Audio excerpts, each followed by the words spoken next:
Good morning all of you. എല്ലാവർക്കും super നോട്ട്സിന്റെ 5 AM ക്ലബിലേക്ക് സ്വാഗതം. ഇന്നത്തെ ദിവസം ഒരു അടിപൊളി ദിവസമായിരിക്കട്ടെ നിങ്ങൾക്ക്. കാരണം അവൽ സാറ് പറയാറുള്ളത് പോലെ നിങ്ങൾ എന്നെ ഇന്ന് കണി കണ്ടിരിക്കുകയാണ്. അടിപൊളി ആയിരിക്കട്ടെ. നിങ്ങൾക്ക് ഇന്ന് ഇഷ്ടം പോലെ പഠിക്കാനായിട്ട് പറ്റട്ടെ. ഇന്നത്തെ ദിവസം എന്തായാലും നിങ്ങൾക്ക് അടിപൊളി ഒരു ദിവസമായിരിക്കും. ഇന്നലെ പഠിച്ചതിനേക്കാൾ കൂടുതലായിട്ട് ഇന്ന് പഠിക്കാൻ, അല്ലെങ്കിൽ കഴിഞ്ഞ കുറേ നാളായിട്ട് നിങ്ങൾ പഠിക്കുന്നവരാണെങ്കിൽ ആ ദിവസങ്ങളെക്കാളൊക്കെ അടിപൊളിയായിട്ട് ഇന്ന് പഠിക്കാനായിട്ട് നിങ്ങൾക്ക് കഴിയട്ടെ എന്ന് പ്രാർത്ഥിക്കുന്നു. അപ്പോൾ ഒരിക്കൽ കൂടെ ഗുഡ് മോർണിംഗ്. നമുക്ക് ഇന്നത്തെ 5 AM ക്ലബിലേക്ക് പോകാം. ഓക്കെ, അപ്പൊ ഇന്നത്തെ ചോദ്യം ഇതാണ്. ബജറ്റുമായിട്ട് ബന്ധപ്പെട്ടിട്ടുള്ള ചോദ്യങ്ങളാണ് കേട്ടോ. നമ്മുടെ ബജറ്റ് ഉണ്ടല്ലോടാ, യൂണിയൻ ബജറ്റുമായി ബന്ധപ്പെട്ട ചോദ്യങ്ങളാണ്. ഇതിലെ ഓപ്ഷൻസ് ചെറുതായിട്ടൊന്ന് മാറിയിട്ടുണ്ട്. ഞാൻ ഇവിടെ എഴുതിയേക്കാം കേട്ടോ. 1, 2, 3, 1, 2, 4, ദെൻ 1, 4. ഓക്കെ, ഇത് ഇട്ടേക്കെ. ഓക്കെ, അപ്പൊ ഇങ്ങനെയാണ് ചോദ്യം. ലാസ്റ്റ് 3, 4 എന്നാണ് ചോദ്യം. ഇതാണ് മക്കളെ, 2024-25, അതായത് 2024-25 അല്ല, 2025-26 എന്നാണ് പറയാ. 2025-26 എന്നാണ് പറയാ. 2025-26 ബജറ്റുമായി ബന്ധപ്പെട്ടിട്ടുള്ള പ്രധാനപ്പെട്ട വസ്തുതകൾ കൊടുത്തിരിക്കുന്നു. നോക്കുക. പ്രധാന വരുമാന ഉറവിടങ്ങളിൽ ഒരു വലിയ പങ്ക് കടബാധ്യതകളും മറ്റ് ബാധ്യതകളുമാണ്. 2, കേന്ദ്ര സർക്കാർ പേഴ്സണൽ പെൻഷനുകൾക്ക് കൂടുതൽ വിഹിതം നൽകുന്നു. അത് മൊത്തം ചെലവിന്റെ 20%. മൊത്തം വരുമാനത്തിൽ കോർപ്പറേറ്റ് നികുതി വരുമാനം ചെറുതാണ്. അതിന്റെ വിഹിതം 4%. സംസ്ഥാനങ്ങൾക്ക് നികുതികളും തീരുവകളും പങ്കിടുന്നതിനായി കേന്ദ്രം മൊത്തം ചെലവിന്റെ 22% വിനിയോഗിക്കുന്നു. ഇതിൽ ഏതൊക്കെയാണ് ശരി എന്നുള്ളതാണ് ചോദ്യം. ഓക്കെ ആണല്ലോ, ചോദ്യം കറക്റ്റ് ആണ്, നിങ്ങൾക്ക് മനസ്സിലായി. ഇനി നമുക്ക് നേരെ നമ്മുടെ കോൺസെപ്റ്റിലേക്ക് വരാം. ഇവിടെ കൊടുത്തിരിക്കുന്ന ഒന്നാമത്തെ നോക്കി. പ്രധാന വരുമാന ഉറവിടങ്ങളിൽ ഒരു വലിയ പങ്ക് ബാധ്യതകളും മറ്റു ബാധ്യതകളുമാണ്. കുറെ വർഷമായി നിങ്ങൾ പഠിച്ചുകൊണ്ടിരിക്കുന്നവരാണെങ്കിൽ ഈ സ്റ്റേറ്റ്മെന്റ് നിങ്ങൾക്ക് തെറ്റില്ല. കാരണം പലപ്പോഴായിട്ട് PSC പരീക്ഷകൾക്ക് വന്നിട്ടുള്ള ഒരു സംഗതിയാണ് ഏറ്റവും വലിയ വരുമാന മാർഗം ഗവൺമെന്റ് ഏതാണ്? അത് കടബാധ്യതകൾ തന്നെയാണ്. ഗവൺമെന്റ് കടമെടുക്കുന്നത് തന്നെയാണ് ഏറ്റവും വലിയ വരുമാന മാർഗം. അപ്പോൾ ഒന്നാമത്തെ സ്റ്റേറ്റ്മെന്റ് ആണ്. അപ്പൊ ഇനി നമുക്ക് നേരെ ഇവിടേക്ക് നോക്കിയാൽ ഒന്നില്ലാത്തതൊക്കെ നമുക്ക് ഒഴിവാക്കാം. ഓപ്ഷൻ ഡി നമുക്ക് ഒഴിവാക്കാം. 2 നോക്കിയേ. കേന്ദ്ര സർക്കാർ പേഴ്സണൽ പെൻഷനുകൾക്ക് കൂടുതൽ വിഹിതം നൽകുന്നു. മൊത്തം ചെലവിന്റെ 20%. ഒരിക്കലും 20% ഒന്നും ഗവൺമെന്റ് പെൻഷന് കൊടുക്കില്ല. നമുക്ക് എത്രയാണെന്ന് നോക്കാം. അപ്പൊ 2 തെറ്റാണ്. അപ്പൊ 2 ഉള്ളതൊക്കെ ഒഴിവാക്കിയാൽ ഇതും പോവും. പിന്നെ ഉത്തരം ഏതാ? ഓപ്ഷൻ സി ആണ്. 1, 4 ആണ്. നോക്കിയേ. മൊത്തം വരുമാനത്തിൽ കോർപ്പറേറ്റ് നികുതി വളരെ ചെറുതാണെന്നാണ് പറഞ്ഞിരിക്കുന്നത്. ഒരിക്കലും കോർപ്പറേറ്റ് നികുതിയുള്ള വരുമാനം ഒത്തിരി അങ്ങ് താഴെപ്പൊത്തൊന്നുമില്ല. 4% ഒന്നുമല്ല. അപ്പൊ അതും തെറ്റാണ്. 4 നോക്കിയേ. സംസ്ഥാനങ്ങൾക്ക് നികുതികളും തീരുവകളും പങ്കിടുന്നതിനായി കേന്ദ്രം മൊത്തം ചെലവിന്റെ 22% വിനിയോഗിക്കുന്നു. ഇത് അറിയത്തില്ലെങ്കിൽ പോലും, അതായത് നാലാമത്തെ സ്റ്റേറ്റ്മെന്റ് അറിയത്തില്ലെങ്കിൽ പോലും നിങ്ങൾക്ക് ഉത്തരത്തിലേക്ക് എത്താൻ പറ്റും. 1 ശരിയാണ്, നമുക്ക് കിട്ടും. അപ്പൊ തന്നെ 3 ഓപ്ഷനിലേക്ക് പോയി. ഈ ഒരു ഓപ്ഷൻ, ഡി ഓപ്ഷൻ, നമ്മൾ എലിമിനേറ്റ് ചെയ്തു. പിന്നെ ബാക്കി 3 ഓപ്ഷനുകളാണുള്ളത്. അതിൽ കേന്ദ്രം പേഴ്സണൽ പെൻഷൻ 20% എന്ന് പറയുമ്പോൾ അത് ഭയങ്കര കൂടുതലായി. അത്ര എന്തായാലും വരാൻ സാധ്യതയില്ല. അപ്പൊ തന്നെ 2 ഓപ്ഷൻ വെട്ടിക്കളഞ്ഞു. പിന്നീട് ഒരൊറ്റ ഓപ്ഷനേ ഉള്ളൂ ഉത്തരത്തിലേക്ക് എത്താൻ കഴിയും. ബാക്കി 2 നിങ്ങൾക്ക് അറിയില്ലെങ്കിൽ പോലും നിങ്ങൾക്ക് എന്ത് ചെയ്യാൻ കഴിയും? ഉത്തരത്തിലേക്ക് എത്താനായിട്ട് കഴിയുമെന്നുള്ളതാണ് പ്രത്യേകത. ഇതാണ് സ്റ്റേറ്റ്മെന്റ് ടൈപ്പ് ചോദ്യങ്ങളുടെ പ്രത്യേകത. ഇങ്ങനെ വളരെ വേഗത്തിൽ നമുക്ക് ഉത്തരം കണ്ടെത്താൻ കഴിയും. ലോജിക്കൊക്കെ ഉപയോഗിച്ച് ചിലപ്പോൾ നമുക്ക് ഉത്തരത്തിലേക്ക് എത്താനായിട്ട് കഴിയുമെന്നുള്ളതാണ് പ്രത്യേകത. നമുക്ക് 2025-26 വർഷത്തെ എസ്റ്റിമേറ്റ് ചെയ്യുന്ന ബജറ്റ് എന്താണ് എന്നുള്ളതൊന്ന് ഡീകോഡ് ചെയ്യാനായിട്ട് നോക്കാം.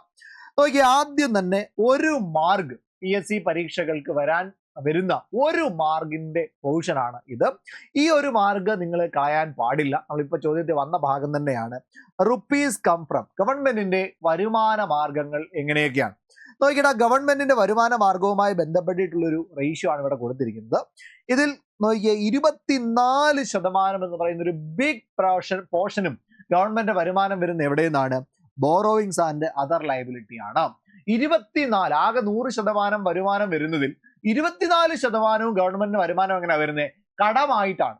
പല സ്ഥലങ്ങളിൽ നിന്നുള്ള കടമായിട്ട് മറ്റു ബാധ്യതകളായിട്ടുമാണ് 24% വരുന്നത്. പിന്നീട് 2ാം സ്ഥാനത്ത് ഇൻകം ടാക്സ് ആണ് 22%. കഴിഞ്ഞ തവണത്തിനേക്കാൾ കുറച്ചുകൂടി ബെറ്റർ ആയിട്ട് ഇൻകം ടാക്സ് വരുന്നുണ്ട് എന്ന് മനസ്സിലാക്കാൻ പറ്റും. അപ്പൊ 22% ഇൻകം ടാക്സ് ആണ്. ദെൻ അതേപോലെ തന്നെ പിന്നീട് വരുന്ന നോക്കിയാൽ 18% GST ആണ്. 18% എത്രയാണ്? GST ആണ്. 17% കോർപ്പറേറ്റ് ടാക്സ് ആണ്. 17% കോർപ്പറേറ്റ് ടാക്സ് ആണ്. അപ്പൊ ഇത് നോക്കിയാൽ മതി. 1ാം സ്ഥാനത്ത് വരുന്നത് ബോറോയിങ്സ് ആൻഡ് അതർ ലയബിലിറ്റി ആണ്. നിറവൊന്ന് മാറ്റി എഴുതിയാൽ ഓക്കെ. 1ാം സ്ഥാനത്ത് വരുന്നത് നമ്മുടെ ബോറോയിങ്സ് ആൻഡ് അതർ ലയബിലിറ്റി. 2ാം സ്ഥാനത്ത് വരുന്നത് ഇൻകം ടാക്സ് ആണ്. 3ാം സ്ഥാനത്ത് വരുന്നത് GST ആണ്. നാലാം സ്ഥാനത്താണെങ്കിൽ കോർപ്പറേറ്റ് ടാക്സുമാണ് വരുന്നത്. ക്ലിയർ ആണല്ലോ. അപ്പൊ ഇവിടെ വരുമാനത്തിൽ നിന്ന് നോക്കുമ്പോൾ, അതായത് ഇൻകം ടാക്സ്, നമ്മുടെ ടാക്സ് വരുമാനത്തിൽ നിന്ന് നോക്കുമ്പോൾ ഏറ്റവും കൂടുതൽ ടാക്സ് വരുമാനം ഏതാണ്? ഇൻകം ടാക്സ് ആണ്. ടാക്സ് വരുമാനമാണെങ്കിൽ ഏറ്റവും കൂടുതൽ ഇൻകം ടാക്സ് ആണ് വരുമാനം, 22% വരുന്നുണ്ട്.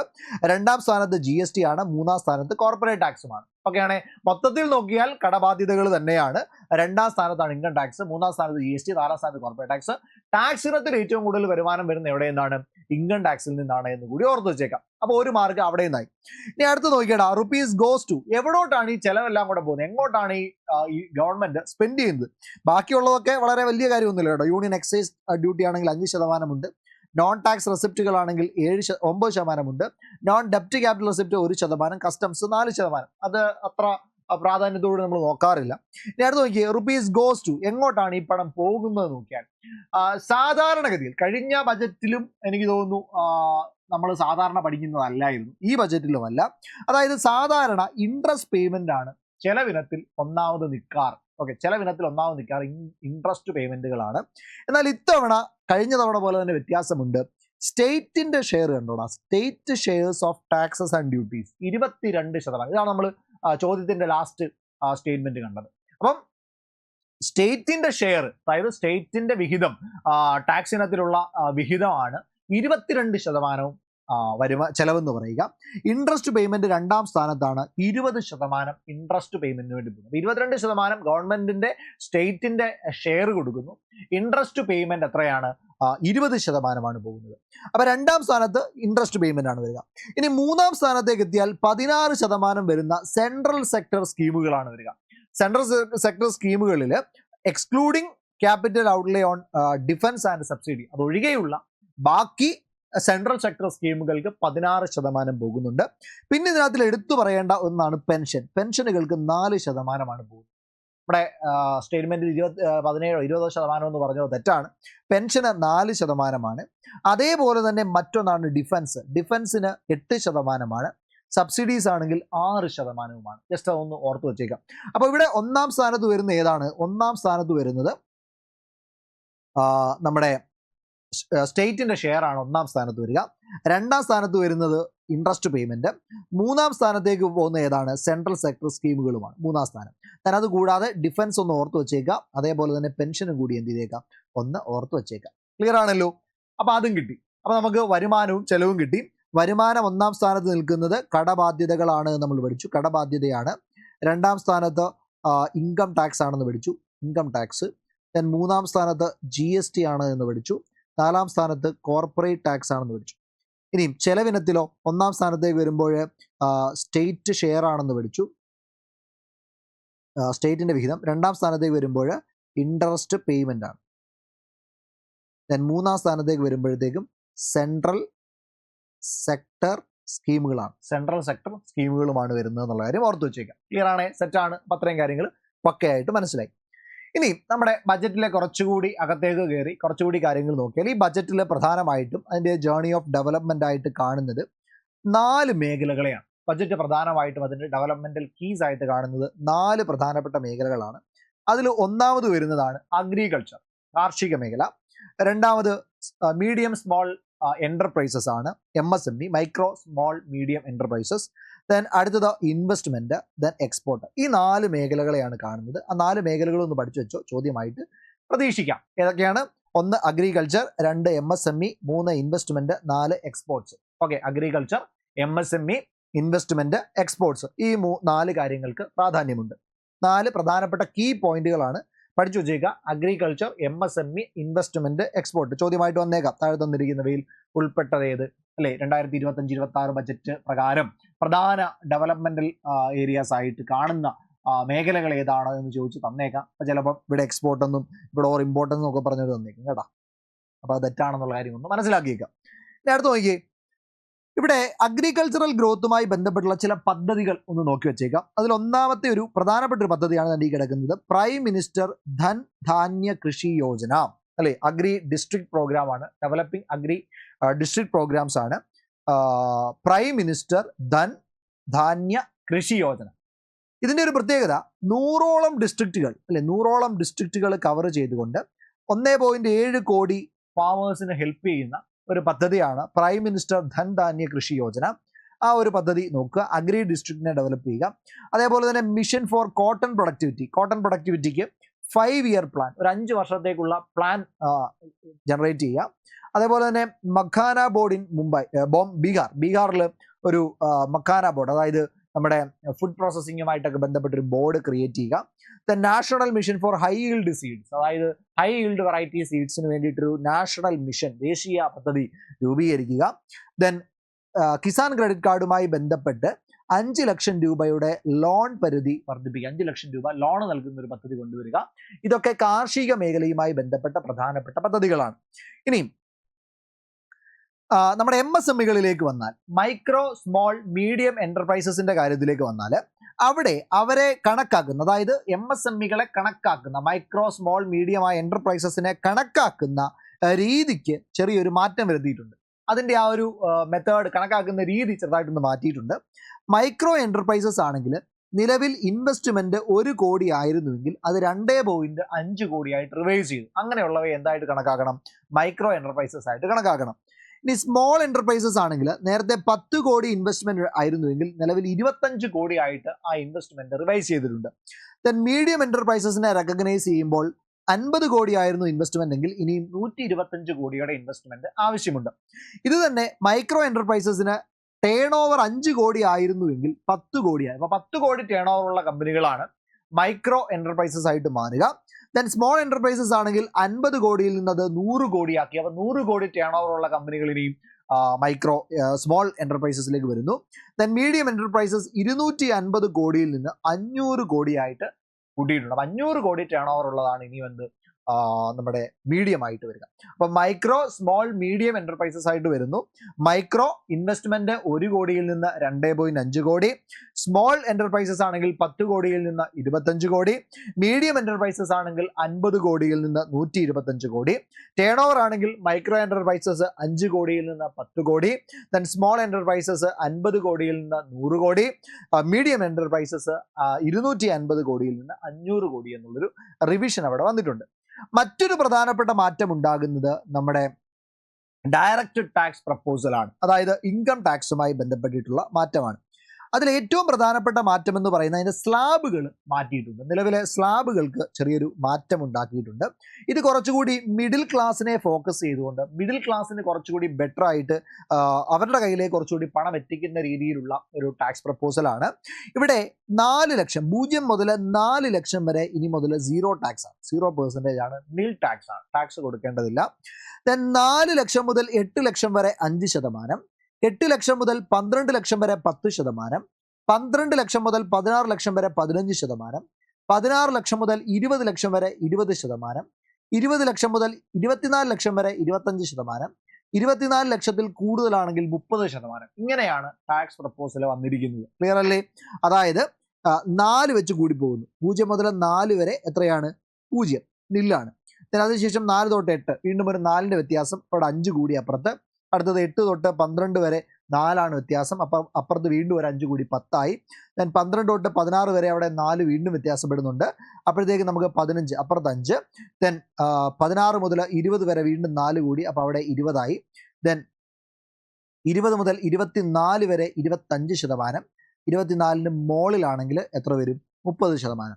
അപ്പോൾ ഇവിടെ ഒരു കാര്യം ഓർക്കുക, ഇവിടെ ഇയർ എല്ലാം 4 വർഷം വീതമാണ് കൂടുക, ടാക്സ് എല്ലാം 5% വീതമാണ് കൂടുക. ആ ഒരു കാര്യം എന്ത് ചെയ്തേക്കാം ഒന്ന് മനസ്സിലാക്കി, അത്രമാത്രം ഒന്ന് ഓർത്ത് വെച്ച് ഇത് പഠിക്കാം. അല്ല, ഇത് മുഴുവൻ നിന്ന് കാണാൻ പഠിക്കേണ്ട. ടാക്സ് ഇനത്തിൽ 5% വീതമുള്ള ഒരു വർധനവും, ദെൻ വർഷങ്ങളുടെ കേസ് അല്ലെങ്കിൽ ടാക്സിന്റെ സ്ലാബിന്റെ കേസ് ആണെങ്കിൽ അവിടെ 4 ലക്ഷത്തിന്റെ വർധനവുമാണ് വന്നിരിക്കുന്നത്. അപ്പോൾ ആ ഒരു രീതിയിൽ അതങ്ങ് പഠിച്ചു വെച്ചാൽ മതി. അത് കൂടാതെ തന്നെ ഇവിടെ ഒരു മാറ്റമുള്ളത്, ഡയറക്റ്റ് ടാക്സിന്റെ പ്രപ്പോസലിൽ ഒരു മാറ്റമുള്ളത്, 12 ലക്ഷം വരെ എന്തില്ല? ടാക്സ് ഇല്ല. 12 ലക്ഷം വരെ എന്ത് കൊടുക്കേണ്ടതില്ല? ടാക്സ് കൊടുക്കേണ്ടതില്ല എന്നുള്ളതാണ്. No personal income tax payable up to 12 lakh. 12 ലക്ഷം വരെ എന്ത് കൊടുക്കേണ്ടതില്ല? ടാക്സ് കൊടുക്കേണ്ടതില്ല എന്നുള്ളതാണ്. ഇനിയും അത് സാലറീഡ് ടാക്സ് പേയേഴ്സ് ആണെങ്കിൽ അവർക്ക് എന്താണ്? 12.75 ലക്ഷം വരെയാണ്. കാരണം 75,000 അവർക്ക് ടാക്സ് ഡിഡക്ഷൻ ഉണ്ട്, സ്റ്റാൻഡേർഡ് ഡിഡക്ഷൻ കിട്ടും. അതുകൂടാതെയുള്ള അപ്പോൾ 12,75,000 വരെയാണ് സാലറീഡ് പേഴ്സൺസിന്റെ കേസ് കൂടി ഒന്ന് ഓർത്ത് വെച്ചേക്കാം. ഇത് കുറച്ചുകൂടി ടാക്സസിന്റെ ഭാരം മിഡിൽ ക്ലാസ്സിന് കുറച്ച് കൊടുക്കുന്നു, കുറച്ചുകൂടി പണം മിഡിൽ ക്ലാസിന്റെ കയ്യിലേക്ക് എത്തുന്നതിന് വേണ്ടുന്ന സാഹചര്യങ്ങൾ ഒരുക്കി കൊടുക്കുന്നു. ഇതൊക്കെ ഡയറക്റ്റ് ടാക്സസിന്റെ പ്രത്യേകതയാണ്. ക്ലിയർ? ഇവിടെ നമ്മൾ ഒരു കാര്യം ജസ്റ്റ് ഒന്ന് നോക്കി പോകുന്നു. ഗവൺമെന്റ് ബജറ്റ് എന്താണ്? ഗവൺമെന്റ് ബജറ്റ് നോക്കുമ്പോൾ അതിനകത്ത് രണ്ട് പ്രധാനപ്പെട്ട സ്ലാബുകളുണ്ട്. ഒന്ന് റവന്യൂ ബജറ്റ് ഉണ്ട്, ക്യാപിറ്റൽ ബജറ്റ്. ഇങ്ങനെ രണ്ട് സ്ലാബുകളുണ്ട്. റവന്യൂ ബജറ്റും ഉണ്ട്, ക്യാപിറ്റൽ ബജറ്റും ഉണ്ട്. റവന്യൂ ബജറ്റിനകത്തിൽ പ്രധാനമായിട്ടും രണ്ടെണ്ണമാണുള്ളത്. ഒന്ന് റവന്യൂ റെസിപ്റ്റ്സ്, രണ്ട് റവന്യൂ എക്സ്പെൻഡിച്ചർ. ക്യാപിറ്റൽ ബജറ്റിലും അതേപോലെ തന്നെ ക്യാപിറ്റൽ റെസിപ്റ്റ്സും ഉണ്ട്, ക്യാപിറ്റൽ എക്സ്പെൻഡിച്ചറും ഉണ്ട്. ക്ലിയർ അല്ലേ? Revenue budget, revenue receipts, revenue expenditure. Capital budget, capital receipts, capital expenditure. Clear ആണ്? ഇതിൽ റവന്യൂ റെസിപ്റ്റ്സ് എന്ന് പറഞ്ഞാൽ ഗവൺമെന്റിന് പ്രത്യേകിച്ച് ബാധ്യതകളോ അല്ലെങ്കിൽ ലൈബിലിറ്റികളോ അസറ്റുകളോ ഒന്നും ക്രിയേറ്റ് ചെയ്യാത്ത, അത്തരത്തിലുള്ള അസറ്റുകൾ കുറയ്ക്കാത്തതോ ആയിട്ടുള്ളതാണ് റവന്യൂ റെസിപ്റ്റ്സ് എന്ന് പറയുക. അതായത് ഗവൺമെന്റിന് പ്രത്യേകിച്ച് ബാധ്യതകളും ഉണ്ടാക്കുന്നില്ല, ഗവൺമെന്റ് അസറ്റ്സ് കുറയുന്നുമില്ല. അതായത് റവന്യൂ റെസിപ്റ്റ്സിനകത്ത് വരുന്നതാണ് ഒന്ന് ടാക്സ് റവന്യൂ, അല്ലെ? ഗവൺമെന്റ് ടാക്സ് കിട്ടും, അത് അസറ്റും കൂടുന്നില്ല, ബാധ്യതകളും കൂടുന്നില്ല. ടാക്സ് ജനങ്ങൾ നിർബന്ധമായും അടക്കേണ്ടതാണ്. അതേപോലെ തന്നെ നോൺ ടാക്സ്, ഉദാഹരണമായിട്ട് ഡിവിഡൻഡുകളോ പ്രോഫിറ്റുകളോ ഇൻട്രസ്റ്റുകളോ ഫീസുകളോ പെനാൽറ്റികളോ, ഇതൊക്കെ ഗവൺമെന്റിന് പ്രത്യേകിച്ച് ഒരു ബാധ്യതയും ഉണ്ടാക്കുന്നില്ല, ഗവൺമെന്റ് കയ്യിലേക്ക് വരുന്ന വരുമാനമാണ്, അല്ലെ? അത്തരത്തിൽ ഗവൺമെന്റിന്റെ ആസ്തിയും കൂടുന്നില്ല, ഗവൺമെന്റിന്റെ ബാധ്യതയും ഉണ്ടാകുന്നില്ല. അത്തരത്തിലുള്ളതിനെയാണ് റവന്യൂ റെസിപ്റ്റ്സ് എന്ന് പറയുക. ഓക്കെ, ഇനി റവന്യൂ എക്സ്പെൻഡിച്ചർ എന്ന് പറഞ്ഞാൽ എന്താണ്? റവന്യൂ എക്സ്പെൻഡിച്ചർ എന്ന് പറഞ്ഞാൽ ഗവൺമെന്റിന്റെ അസറ്റ് എന്താണ്, ഇവിടെയും ഗവൺമെന്റിന്റെ അസറ്റിനോ അതേപോലെ തന്നെ ബാധ്യതകൾക്കോ പ്രത്യേകിച്ച് മാറ്റമൊന്നും ഉണ്ടാക്കാത്ത എക്സ്പെൻഡിച്ചറാണ് റവന്യൂ എക്സ്പെൻഡിച്ചർ എന്ന് പറയുക. ഉദാഹരണമായിട്ട് സാലറി കൊടുക്കുക, അല്ലെങ്കിൽ പെൻഷൻ കൊടുക്കുക, അത്തരത്തിലുള്ള കാര്യങ്ങൾ. അത് നിർബന്ധമായിട്ടും ചെയ്യേണ്ട കാര്യങ്ങളാണ്. ഗവൺമെന്റ് അതൊരു ബാധ്യതയായിട്ട് കാണുന്നില്ല, ഗവൺമെന്റ് അത് നിർബന്ധമായി ചെയ്യേണ്ട കാര്യങ്ങളാണ്. അപ്പൊ അവിടെ ഗവൺമെന്റിന്റെ ബാധ്യതയിൽ അസറ്റിലൊന്നും യാതൊരു മാറ്റവും ഉണ്ടാകുന്നില്ല. എന്നാൽ ക്യാപിറ്റൽ ബഡ്ജറ്റ് എന്ന് പറഞ്ഞാൽ ഇവിടെ ഗവൺമെന്റിന്റെ അസറ്റിലും അതേപോലെ തന്നെ ലയബിലിറ്റിയിലുമൊക്കെ ചില മാറ്റങ്ങൾ വരുത്തുന്നതാണ് ക്യാപിറ്റൽ ബഡ്ജറ്റ്. അതിൽ ഒന്നാണ് ക്യാപിറ്റൽ റെസിപ്റ്റ്സ്. ക്യാപിറ്റൽ റെസിപ്റ്റ് എന്ന് പറഞ്ഞാൽ ഗവൺമെന്റിന്റെ അസറ്റ് എന്ത് ചെയ്യും? ക്യാപിറ്റൽ റെസിപ്റ്റ് എന്ന് പറഞ്ഞു കഴിഞ്ഞാൽ ഗവൺമെന്റ് അസറ്റ് എന്ത് ചെയ്യും? കുറയും. അതായത് ഗവൺമെന്റ് അസറ്റുകൾ വിറ്റഴിക്കും. ഗവൺമെന്റ് ഏതെങ്കിലും ഒരു പബ്ലിക് സെക്ടർ എന്റർപ്രൈസ് വിൽക്കുന്നു, അങ്ങനെ വിൽക്കുന്ന സമയത്ത് ഗവൺമെന്റ് എന്ത് കിട്ടും? വരുമാനം കിട്ടും. ശരിയല്ലേ? അപ്പോൾ ഗവൺമെന്റിന്റെ അസറ്റ് കുറയുകയാണ്, ഗവൺമെന്റ് ഒരു അസറ്റ് കുറയുന്നു. ദെൻ അതേപോലെ തന്നെ ലയബിലിറ്റി എന്ത് ചെയ്യും? ലയബിലിറ്റി കൂടും. ഗവൺമെന്റ് അസറ്റ് കുറയും, ലയബിലിറ്റി കൂടും. എന്നാൽ ക്യാപിറ്റൽ എക്സ്പെൻഡിച്ചർ എന്ന് പറഞ്ഞാൽ എന്താ? ക്യാപിറ്റൽ എക്സ്പെൻഡിച്ചർ, ക്യാപിറ്റൽ എന്ത് ചെയ്യാണ്? മുടക്കുകയാണ്, പണം മുടക്കുകയാണ്. അപ്പോൾ പുതിയ ബിൽഡിങ്ങുകളൊക്കെ ഉണ്ടാവുകയാണ് ചെയ്യേണ്ടത്. അപ്പോൾ ഗവൺമെന്റ് അസറ്റ് എന്ത് ചെയ്യും? കൂടും, ലയബിലിറ്റി എന്ത് ചെയ്യും? ലയബിലിറ്റി കുറയും. ഓക്കെ, ലയബിലിറ്റി കുറയും. അത്തരത്തിലുള്ളതിനെയാണ് എന്തെന്ന് പറയുന്നത്? ബാധ്യത കുറയ്ക്കുകയും ചെയ്യുന്നതിനാണ് ക്യാപിറ്റൽ എക്സ്പെൻഡിച്ചർ എന്ന് പറയുക. ഓക്കെ, ഒരു ഐഡിയക്ക് വേണ്ടി പറഞ്ഞതാണ്. അപ്പോൾ ഏകദേശം നമ്മുടെ ബജറ്റുമായി ബന്ധപ്പെട്ടിട്ടുള്ള കാര്യങ്ങൾ നല്ല രീതിയിൽ നിങ്ങൾക്ക് മനസ്സിലായിട്ടുണ്ട് എന്ന് വിചാരിക്കുകയാണ്. ഇനി ഇതിന്റെ കുറച്ചുകൂടി അതായത് നമ്മളിപ്പോൾ പഠിച്ച നമ്മുടെ റവന്യൂ ബജറ്റ് ആയിക്കോട്ടെ അല്ലെങ്കിൽ ക്യാപിറ്റൽ ബജറ്റ് ആയിക്കോട്ടെ, അതിൽ നിന്ന് തന്നെ നമ്മൾ റവന്യൂ ബജറ്റിനെ ഒന്നുകൂടി ഒന്ന് അകത്തോട്ട് കയറി, അല്ലെങ്കിൽ റവന്യൂ ബജറ്റിനെ ഒന്നുകൂടി ഒന്ന് എക്സ്പാൻഡ് ചെയ്തുകൊണ്ടൊന്ന് പഠിക്കുകയാണെങ്കിൽ, ഒന്ന് മനസ്സിലാക്കുകയാണെങ്കിൽ, റവന്യൂ ബജറ്റ് എന്ന് പറയുന്നത് രണ്ട് കാറ്റഗറി. നമ്മൾ മുമ്പേ പറഞ്ഞതുപോലെ റവന്യൂ റെസിപ്റ്റ്സും റവന്യൂ എക്സ്പെൻഡിച്ചറും കൂടെ ചേർന്നതാണ് റവന്യൂ ബജറ്റ് എന്ന് പറയുക. ഓക്കെ, റവന്യൂ റെസിപ്റ്റ്സും ഉണ്ടാവും, അതിനകത്ത് റവന്യൂ എക്സ്പെൻഡിച്ചറും ഉണ്ടാവും.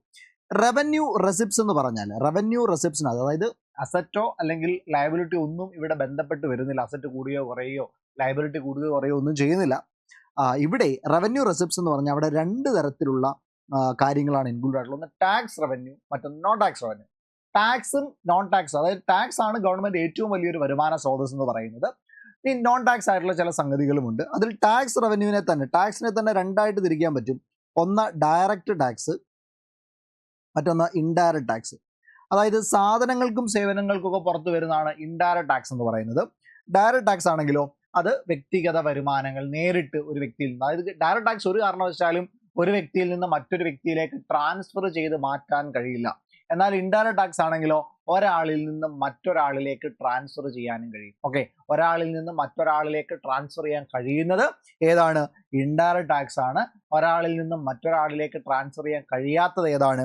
അത് ഡയറക്റ്റ് ടാക്സ് ആണ്. നേരിട്ട് കൊടുക്കേണ്ട, അതായത് പേ ചെയ്യേണ്ട ആളും അത് ഇൻഷുറൻസ് വരുന്ന ആളും രണ്ടും ഒരാൾ തന്നെ ആയിരിക്കും. പക്ഷെ മറ്റേതിനകത്തിൽ പേ ചെയ്യുന്നത് ഒരാളായിരിക്കാം, അത് ഇൻഷുറൻസ് വരുന്നത് വേറൊരാളിലുമായിരിക്കും. എന്ന് പറഞ്ഞാൽ ഇനിഷ്യേറ്റ് ചെയ്യുന്ന ഒരാളായിരിക്കും, അത് ചിലപ്പം പേ ചെയ്യുന്ന വേറൊരാളായിരിക്കും. ഇപ്പം നമുക്കറിയാം നമ്മുടെ GSTയുമായി ബന്ധപ്പെട്ട്, ഗുഡ്സ് ആൻഡ് സർവീസസ് ടാക്സുമായി ബന്ധപ്പെട്ട് ഒരാളിൽ നിന്നും മറ്റൊരാളിലേക്ക് ഗുഡ്സിന്റെ ടാക്സുമായി ബന്ധപ്പെട്ട ബെയർനെസ്, അതായത് ടാക്സിന്റെ റിസ്ക് എന്ത് ചെയ്യുന്നു, ട്രാൻസ്ഫർ ചെയ്തു പോകുന്നു എന്ന് കേൾക്കാറുണ്ട്. അതുപോലെ തന്നെ അതാണ് ഇൻഡയറക്റ്റ് ടാക്സ് എന്ന് പറയാം.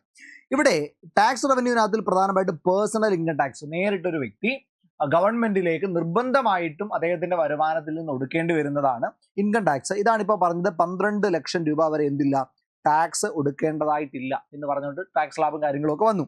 മറ്റൊന്നാണ് കോർപ്പറേറ്റ് ടാക്സ് ആണ്. എന്താണ് കോർപ്പറേറ്റ് ടാക്സ് എന്ന് പറഞ്ഞാൽ, ഒരു വ്യക്തിയുടെ ബിസിനസ്സിൽ നിന്ന്, അദ്ദേഹത്തിന്റെ ബിസിനസ്സിന് പുറത്ത് ഈടാക്കുന്ന ടാക്സ് ആണ് എന്തെന്ന് പറയുന്നത്, കോർപ്പറേറ്റ് ടാക്സ്. അപ്പോൾ ബിസിനസ്സിൽ നിന്ന് ലഭിക്കുന്ന ഇൻകത്തിൽ നിന്ന് ഗവൺമെന്റിന് നിർബന്ധമായിട്ടും എടുക്കേണ്ടി വരുന്ന ടാക്സ് ആണ് ഏത്, കോർപ്പറേറ്റ് ടാക്സ്. മറ്റൊന്ന് വെൽത്ത് ടാക്സ്, പിന്നെ customs duties, excise duties, service taxes. ഇപ്പം ഇതിനെല്ലാം കൂടി ചേർത്തിട്ടാണ് GST എന്ന് പറയാറുള്ളത്, അല്ലെ, ഗുഡ്സ് ആൻഡ് സർവീസസ് ടാക്സ് എന്ന് പറയാറുള്ളത്. അപ്പോൾ ഇതെല്ലാം കൂടി ചേരുന്നതാണ് ടാക്സ് റവന്യൂ. അപ്പോൾ ടാക്സ് റവന്യൂ എന്ന് പറഞ്ഞൊരു വലിയ ഭാഗം ഗവൺമെന്റിന് കിട്ടുന്നുണ്ട്. ദെൻ അതിനുശേഷം വരുന്ന മറ്റൊന്നാണ് നോൺ ടാക്സ് റവന്യൂ. അതായത് ടാക്സ് അല്ലാത്ത മറ്റു ചില റവന്യൂ കൂടി ഗവൺമെന്റിന് വരുന്നുണ്ട്. അതിൽ പ്രധാനപ്പെട്ടാണ് interest receipts on loan given by central government. Central government നൽകിയിട്ടുള്ള ചില ലോണുകൾക്ക് പുറത്ത് തിരികെ ഇൻട്രസ്റ്റ് ലഭിക്കും. അത് ഗവൺമെന്റിന്റെ ഒരു വരുമാന മാർഗമാണ്.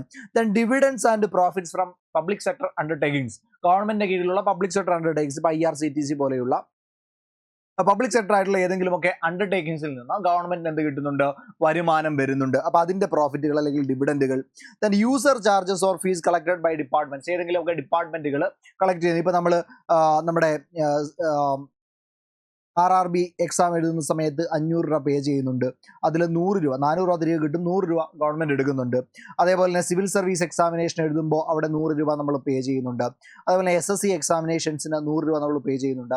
അങ്ങനെ ഫീസുകൾ ഗവൺമെന്റ് വാങ്ങുന്നുണ്ട്. ആ ഫീസുകൾ ഗവൺമെന്റിന്റെ മറ്റൊരു വരുമാന മാർഗമാണ്. ദെൻ ചില യൂസർ ചാർജുകൾ, ഇലക്ട്രിസിറ്റി ബില്ലിൽ ചില യൂസർ ചാർജുകൾ, അങ്ങനെ ചില യൂസർ ചാർജുകൾ ഗവൺമെന്റ് ഈടാക്കാറുണ്ട്. അതും ഗവൺമെന്റിന്റെ ഒരു വരുമാന മാർഗമാണ്. മറ്റൊന്ന് എക്സ്റ്റേണൽ ഗ്രാന്റുകൾ, പുറത്തുനിന്ന് എന്തെങ്കിലും ഒക്കെ വരുമാനം ലഭിക്കുകയാണെങ്കിൽ അത്. അങ്ങനെ ടാക്സിൽ നിന്നും നോൺ ടാക്സിൽ നിന്നും ഗവൺമെന്റിന് വരുമാനം വരുന്നുണ്ട്. അതാണ് റവന്യൂ റെസിപ്റ്റ്സിലേക്ക് പോവുക. ഇവിടെ നമ്മൾ പഠിക്കുകയുണ്ടായി, ഇതിന്റെ തുടക്കത്തിൽ നമ്മൾ പഠിക്കുകയുണ്ടായി ഏതൊക്കെ ഭാഗങ്ങളിൽ നിന്നാണ് ഗവൺമെന്റിന് ഏറ്റവും കൂടുതൽ വരുമാനം വന്നത്.